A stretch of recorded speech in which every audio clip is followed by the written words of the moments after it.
Welcome to this powerful, emotional, and deeply inspiring story of one of the most iconic car brands in the world, BMW. This is not just a business story. This is a story of war, failure, struggle, reinvention, and global success. This is a story of a company that was once banned from building engines, but came back stronger than ever. A company that was once on the edge of collapse, but rose to become a symbol of power, luxury, and engineering excellence.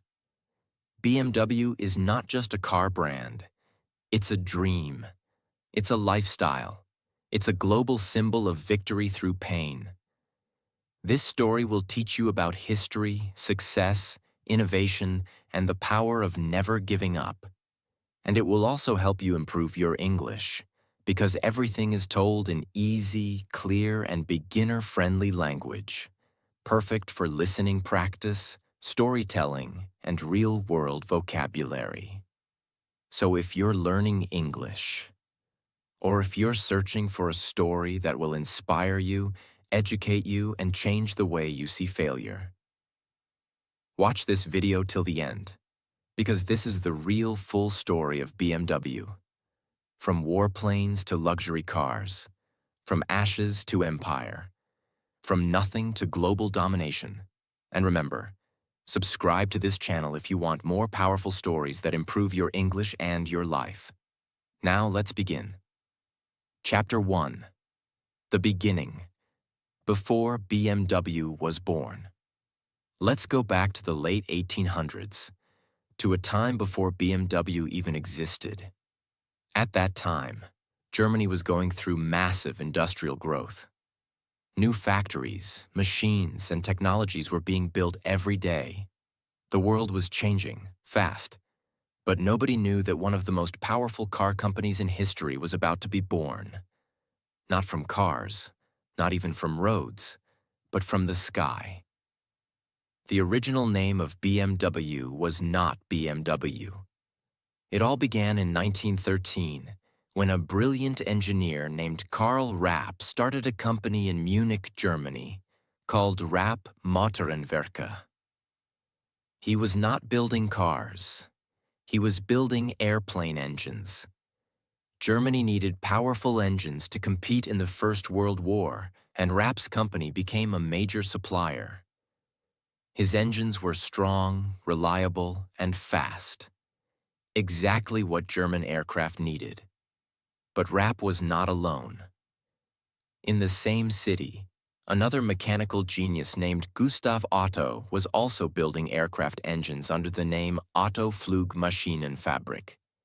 Yes, the Otto family. He was the son of Nikolaus Otto, the man who invented the four-stroke internal combustion engine. These two men, Karl Rapp and Gustav Otto, were building the future of flight. But after years of separate growth and changes, something massive happened. In 1916, their companies were merged together to form a new company, Bayerische Flugzeugwerke AG, or BFW for short.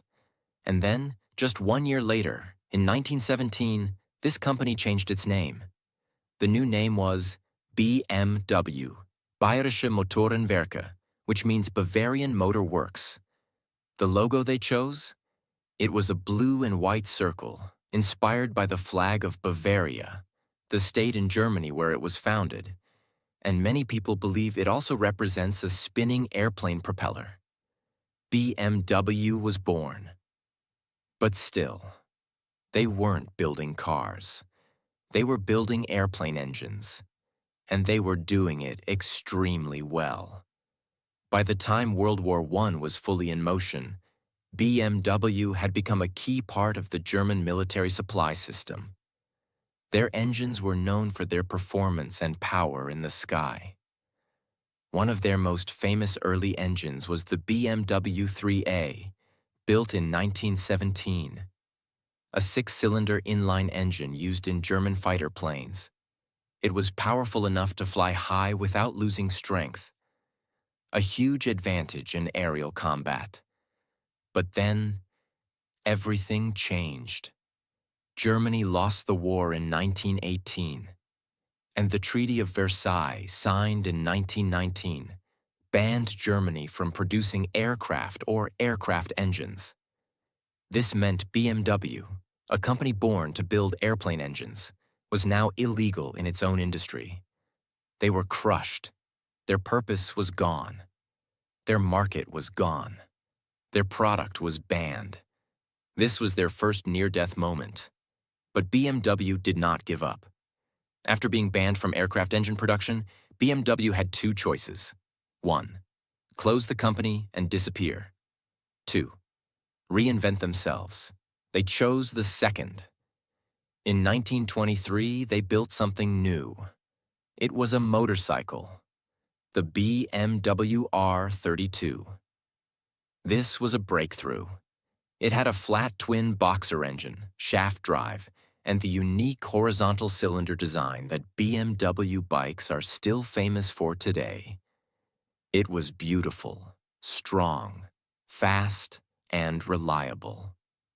And just like that, BMW moved from air to road.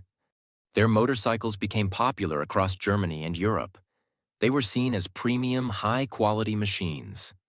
In just a few years, BMW was once again profitable, respected, and growing. But they were not done. There was one more step to complete the transformation: building cars. First BMW car. In 1928, BMW made a bold move. They bought a company called Fahrzeugfabrik Eisenach, which was already building small cars under the name Dixie. BMW took the design of the Dixie, based on a license from the Austin 7 in England, and improved it. The result? The BMW 3/15. This was BMW's first car. It was small, affordable, and successful. It wasn't a luxury machine yet, but it proved something very important.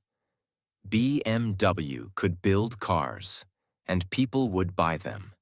But just as BMW began to find its identity on the road, the world around it changed again. In the most brutal way. The year was 1933. Germany was changing, politically, socially, and dangerously.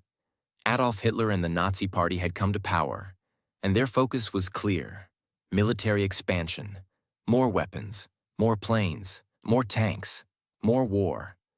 And for a company like BMW, whose roots were in engineering powerful engines, that meant one thing: BMW was pulled back into the world of military production. As World War II began, the German military turned to BMW once again. Not for cars, not for motorcycles, but for airplane engines. BMW had the knowledge. They had the engineers. They had the factories. And Germany had no time to waste. BMW became one of the main producers of aircraft engines for the Nazi war machine. Some of their most powerful engines included the BMW 801, used in the famous Focke-Wulf FW-190 fighter plane. BMW 003, one of the world's first jet engines, used in the Messerschmitt Me 262, the first jet-powered fighter aircraft in history. Yes, BMW was literally helping build the future of flight, with advanced engine technology far ahead of its time. But that also meant they were building weapons of war. Here's a truth that must be told honestly. During World War II, as BMW increased its military production, the German government, under the Nazi regime, began using forced labor. Tens of thousands of people, including prisoners of war, concentration camp victims, and foreign civilians, were forced to work in BMW factories under horrible, inhuman conditions. These were innocent people, often treated like machines, not humans. They were hungry, scared, beaten, and had no choice. And yes, BMW was part of that system. This is a painful truth in BMW's history, and the company has later acknowledged this dark past. In fact, BMW's own historians and researchers have published detailed reports about this, and the company has supported projects and foundations to remember the victims and make sure this never happens again. But it's important to understand, success stories are not always clean. Real history is full of mistakes, pain, and truth, and BMW's survival came at a terrible cost during the war. In 1945, World War II ended. Germany had lost, and the price of that loss was absolute destruction. When Allied forces, especially the US and UK, bombed German industrial areas, BMW's factories were targeted. Their Munich plant, the heart of BMW, was heavily damaged by air raids. Their Eisenach plant, where they built cars, ended up on the other side of the new post-war border. In East Germany, under Soviet control, BMW lost everything. They lost their factories, their workers, their car production, their engine business, their brand image. Worse than that, the Allied Control Council, which governed Germany after the war, banned BMW from producing anything mechanical. No planes, no engines, no motorcycles, no cars. They were completely frozen. For 3 years, from 1945 to 1948, BMW was legally banned from doing what it was born to do. Can you imagine that? A company that once made cutting-edge jet engines, now reduced to nothing. They had to find other ways to survive. So what did BMW do?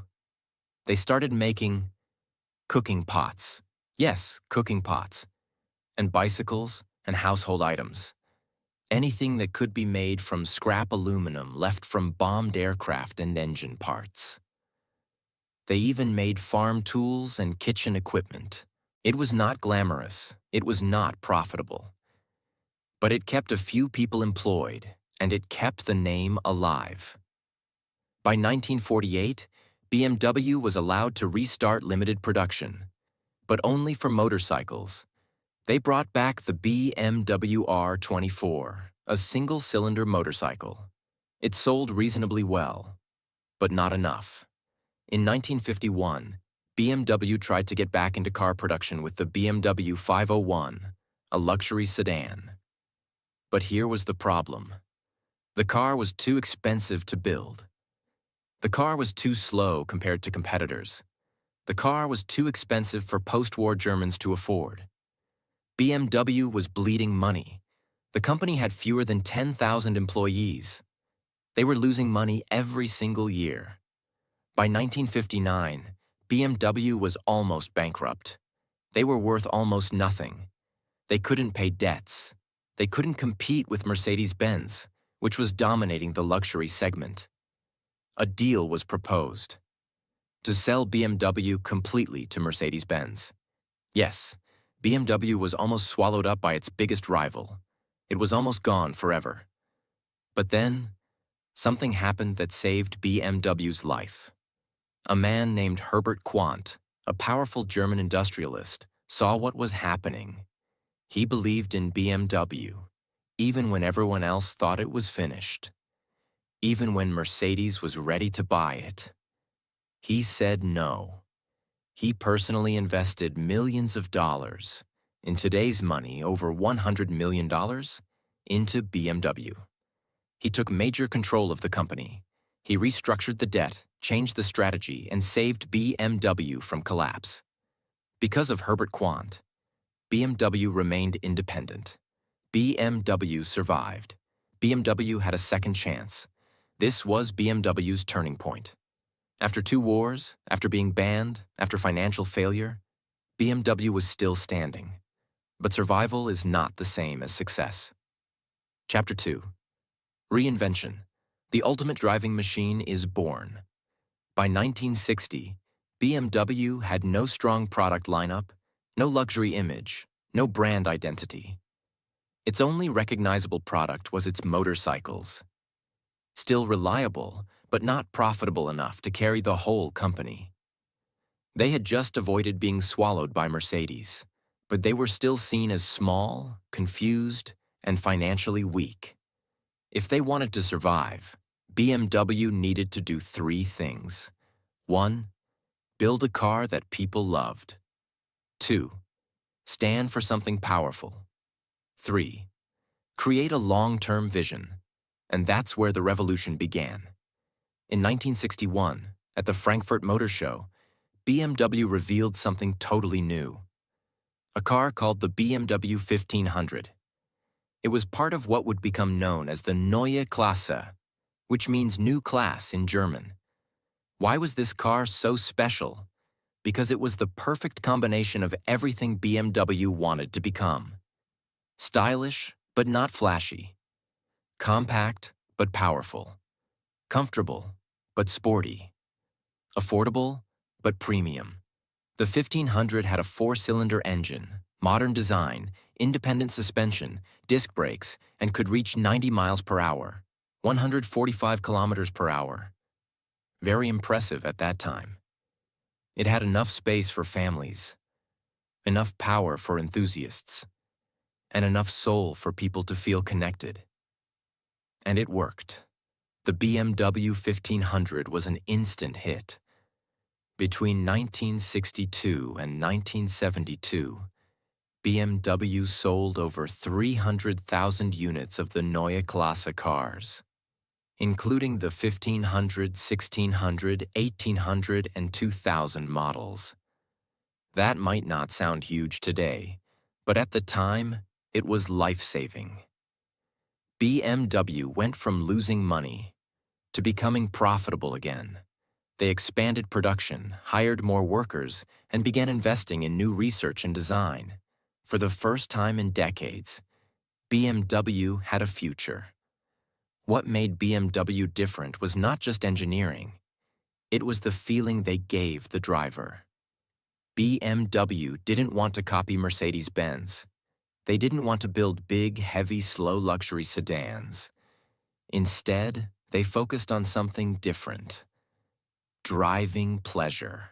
They wanted to build sporty cars, not just comfortable ones. They wanted cars that moved fast, turned smooth, and felt alive in your hands. BMW started calling this idea Freude am Fahren in German, which means the joy of driving. Later, this would become the famous slogan, the ultimate driving machine.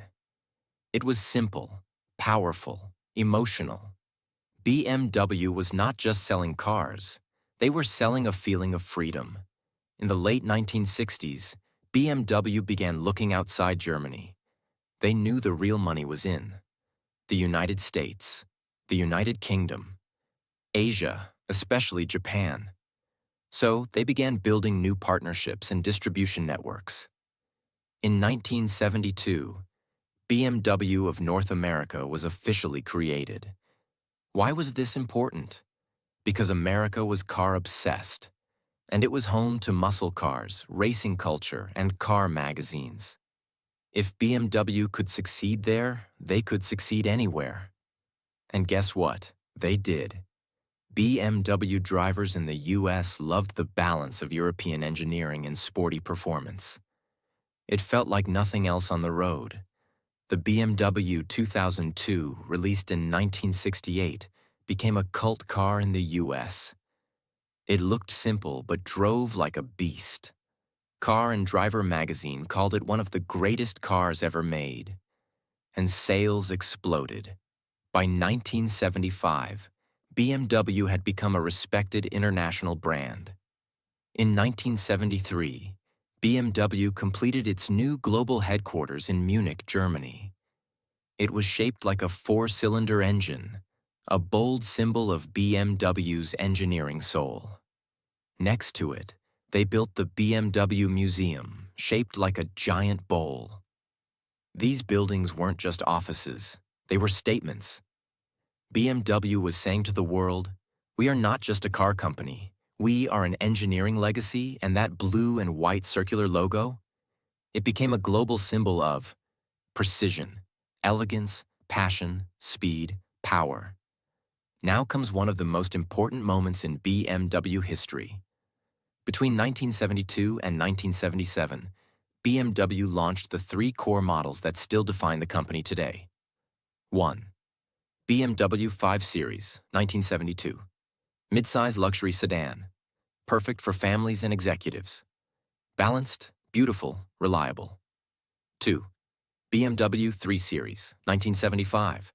Compact sports sedan. Affordable but fast. Became BMW's best-selling car of all time. Still exists today. More than 16 million sold. 3. BMW 7 Series, 1977. Full-size luxury sedan. Designed to compete directly with Mercedes-Benz S-Class. Elegant, high-tech, and powerful. This wasn't random. BMW was organizing its identity. Each model had a number for the class, and more numbers for the engine. Suddenly, the world began to understand the BMW system. They weren't just buying a car, they were joining a club.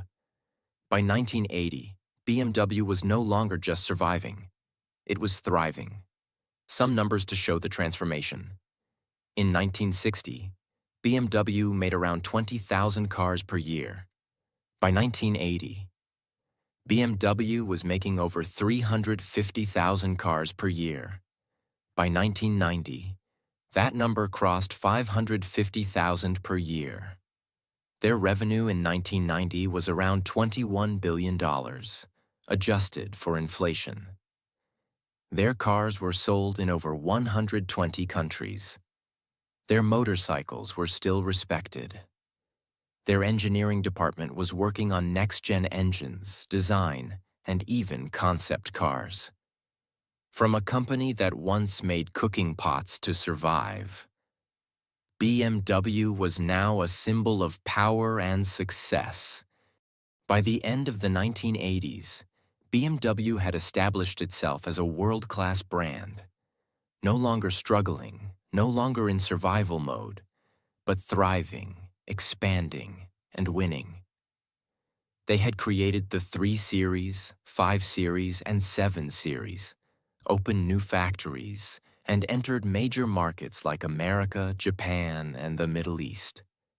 But BMW didn't want to be just a car manufacturer. They wanted to be known as the heartbeat of driving passion, a brand that represented adrenaline, precision, luxury, and power, all in one. To do that, they had to do something bold. They had to enter the world of speed.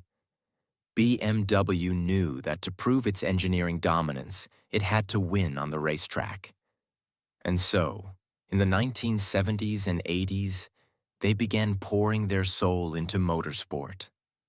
This wasn't just a branding move. It was a technological investment. Because what happens on the racetrack pushes the limits of innovation. Their engines were tested at 300 kilometers per hour. Their brakes melted under pressure, and their designs were pushed through brutal wind tunnels. The most famous racing creation of that time? BMW M1 1978, a mid-engine sports car, designed by Giorgetto Giugiaro, one of the greatest car designers in history.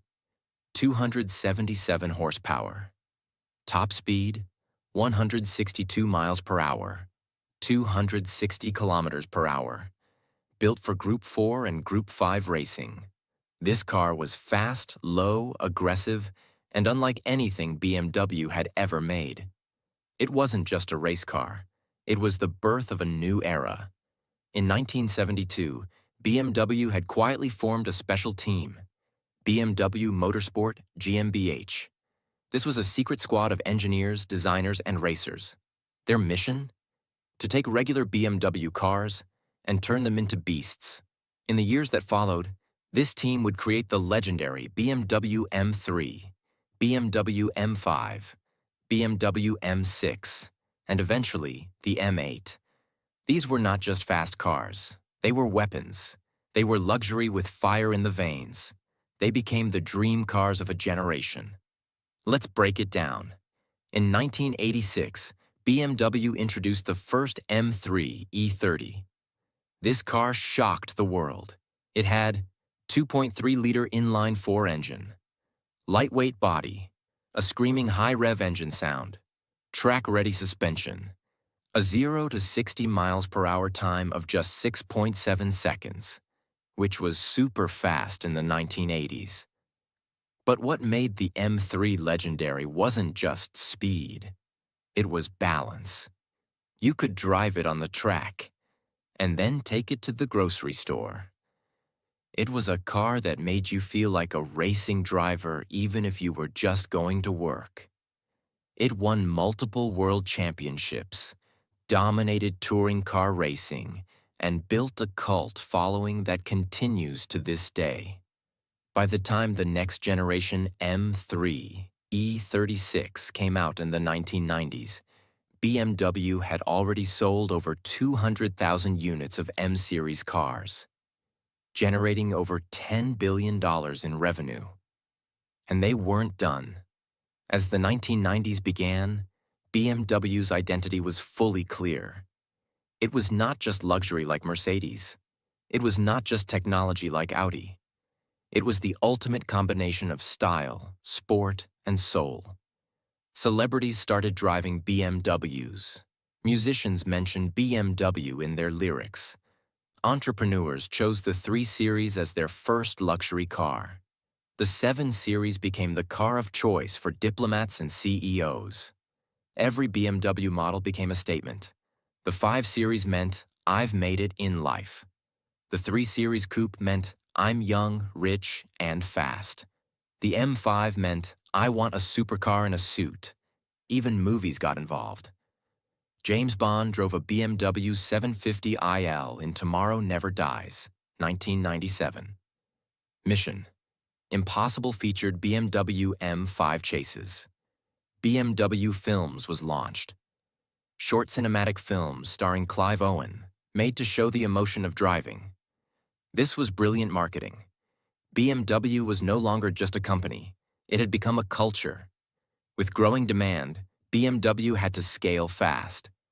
They opened or expanded production in Germany, Munich, Dingolfing, Regensburg; South Africa, Rosslyn Plant; United States, Spartanburg, South Carolina, opened in 1994; China, joint ventures in Shenyang; India, Brazil, and more. The Spartanburg plant became a major part of BMW's global strategy. By the early 2000s, it was producing more than 1,000 cars a day, mostly X-Series SUVs, which were booming in demand. Let's look at the numbers to see the transformation. In 1990, BMW sold about 560,000 cars.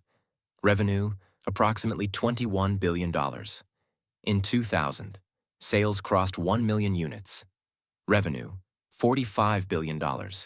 Net profit, over $2 billion. By 2010, BMW Group, including Mini and Rolls-Royce, sold over 1.4 million cars annually.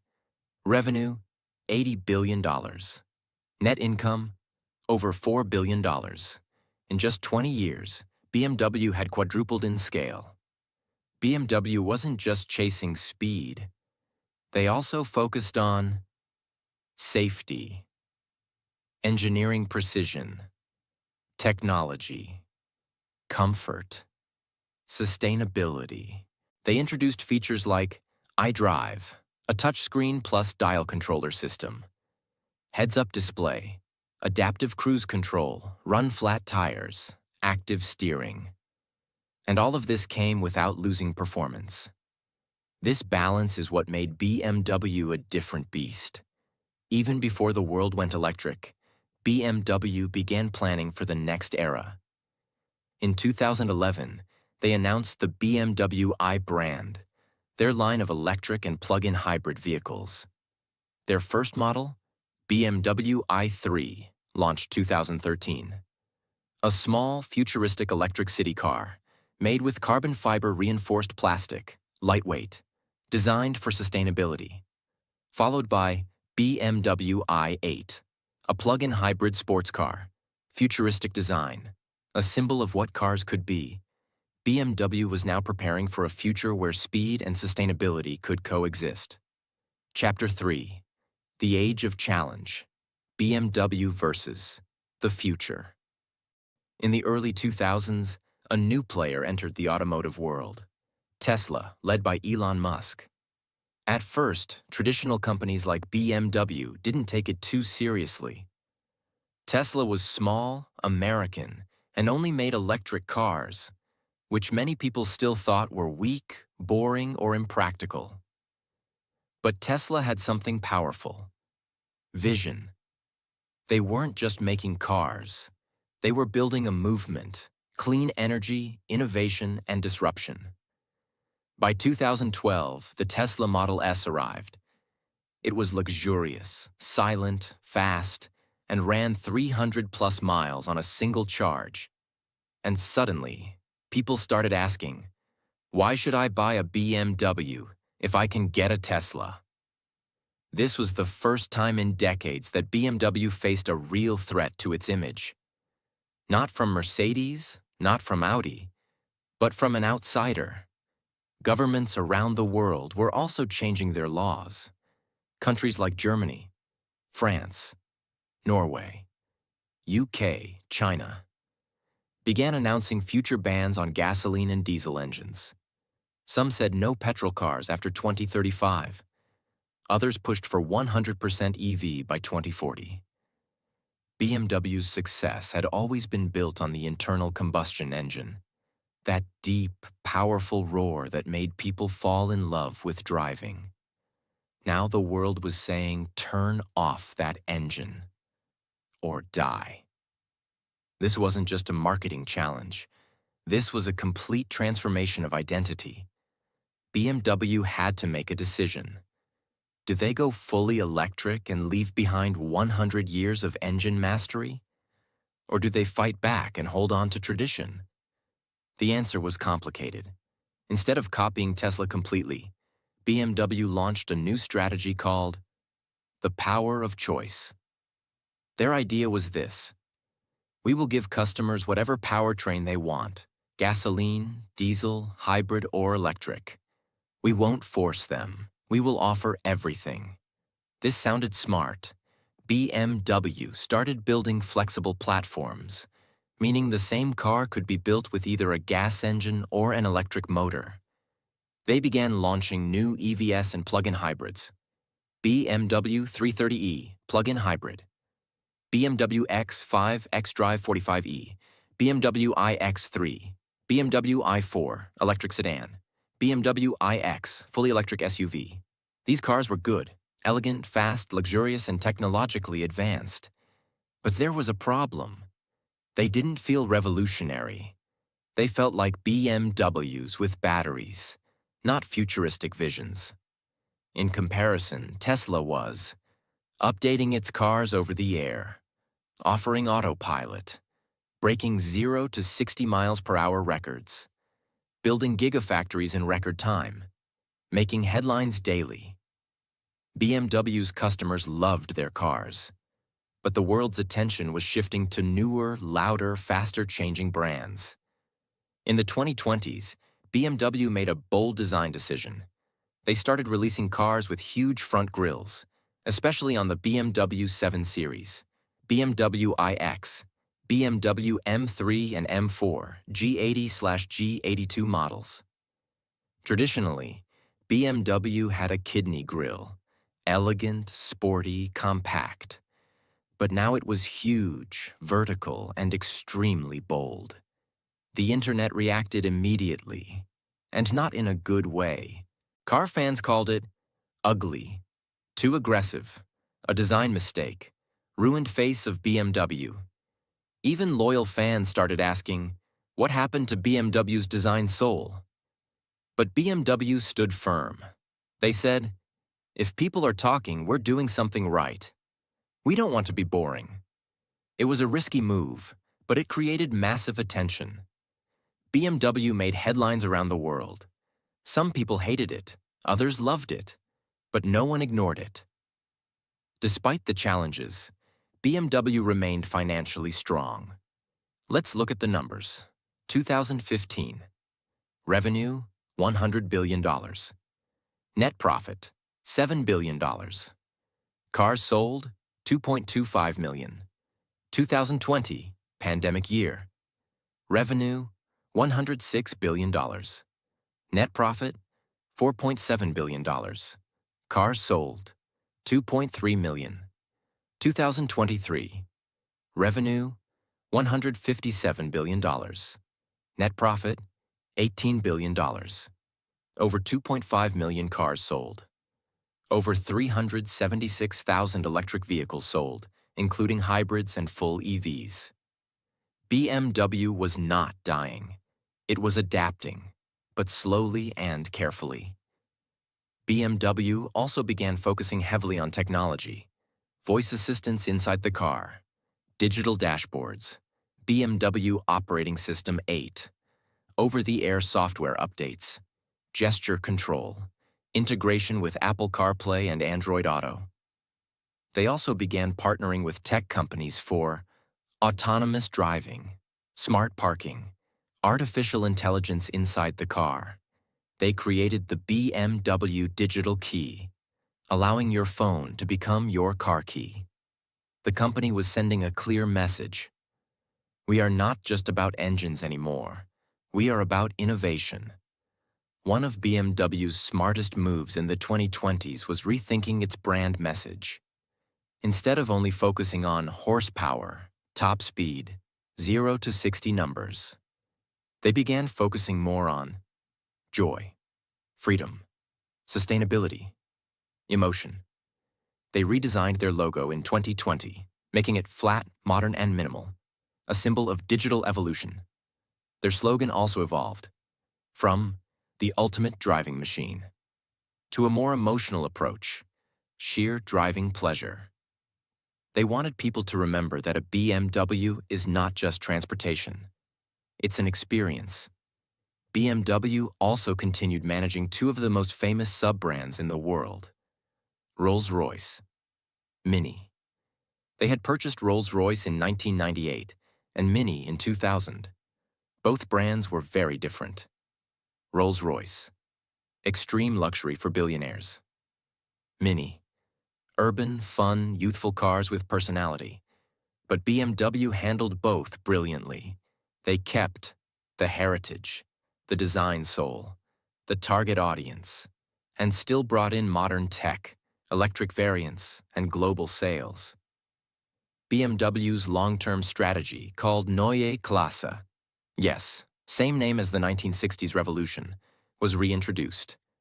This time it stands for fully electric platforms, radical design innovation, circular economy, recycling sustainability, zero emissions, high digital experience. By 2030, BMW plans 50% of all sales to be electric, all Mini and Rolls-Royce models to be fully electric, all factories to be carbon neutral. They also committed over $100 billion for EV development and battery factories. Chapter 4. Legacy, Love, and the Unstoppable Soul of BMW. As BMW entered the 2020s, it stood at the edge of a new era.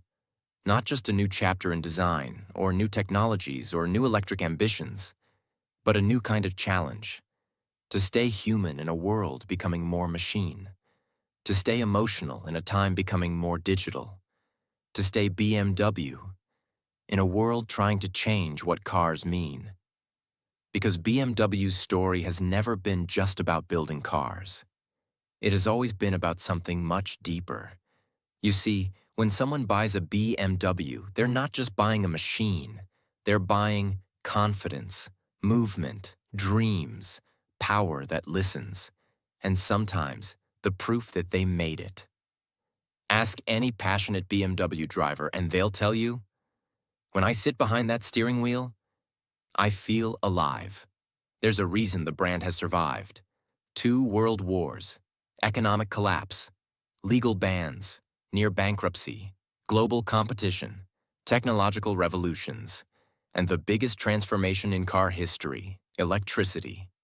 No matter what happened, BMW kept moving, and so did the people who loved it. BMW is the car for the person who doesn't want to show off but wants to feel something, doesn't just drive but lives behind the wheel, doesn't need the fastest 0 to 60 time, but loves how the car hugs the road, wants a car that isn't just smart, but also speaks to the heart. That's why for millions of people, their first BMW is unforgettable. Maybe it was an old 3 Series. Maybe it was a hand-me-down from their father.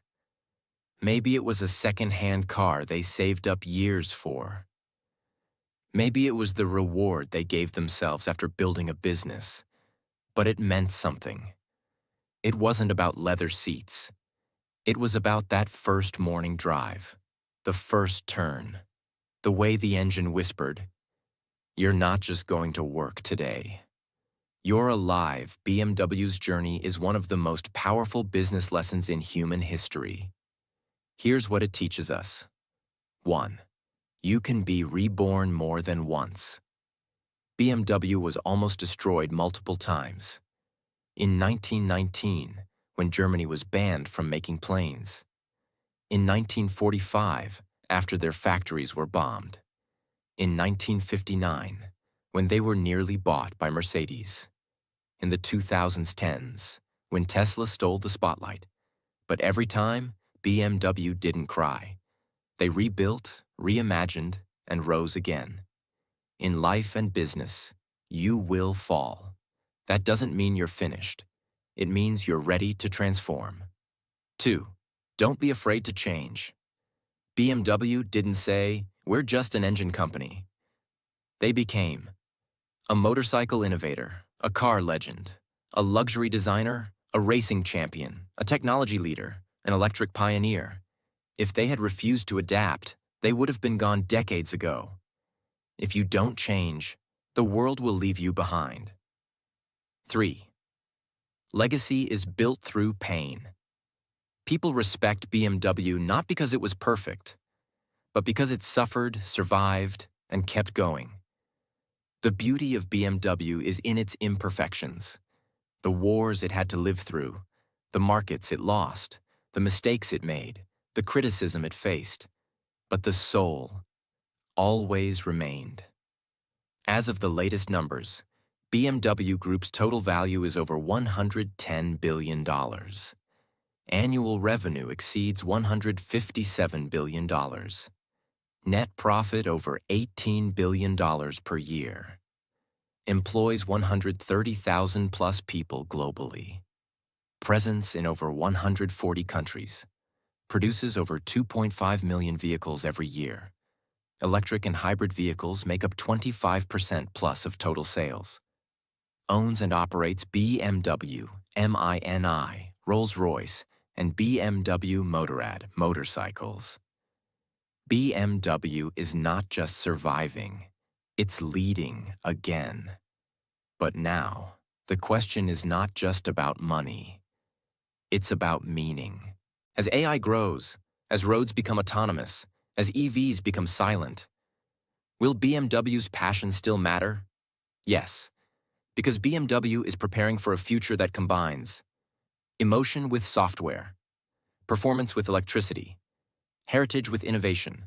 Their upcoming Neue Klasse EVs promise to be faster than ever, more sustainable than ever, more digital than ever, yet still feel like BMWs behind the wheel. That's the secret. BMW refuses to let technology kill emotion. They want to prove you can still feel joy, even in the age of silence. You may never own a BMW. You may never drive one. But the story you've just heard is not really about a car. It's about a group of humans who refuse to quit. A company that rose from ashes, again and again. A symbol of reinvention. And a reminder that nothing is truly over until you give up. BMW lost everything, not once, not twice, but multiple times. And yet here they are, still building, still racing, still dreaming. And maybe that's what you need right now too. Maybe your life has hit a wall. Maybe your dream feels broken. Maybe your identity is being tested. Maybe the world thinks your time is over. Let BMW remind you. You're allowed to collapse, but you are not allowed to stay down. You can reinvent. You can evolve. You can become the ultimate driving machine of your own life. BMW is not just a company. It's a lesson in courage, a story of speed, soul, and survival, and a reminder that every engine that stops can start again. Thank you for watching this full biography. And remember, this story wasn't just told for entertainment. It was told to improve your English, to inspire your mind, and to awaken your heart. If you learned something powerful today, if your English improved with this story, if you felt emotion from a brand's life story, then do one thing right now. Like, share, subscribe. Because this channel is here to teach you English and also to change your life. One story at a time.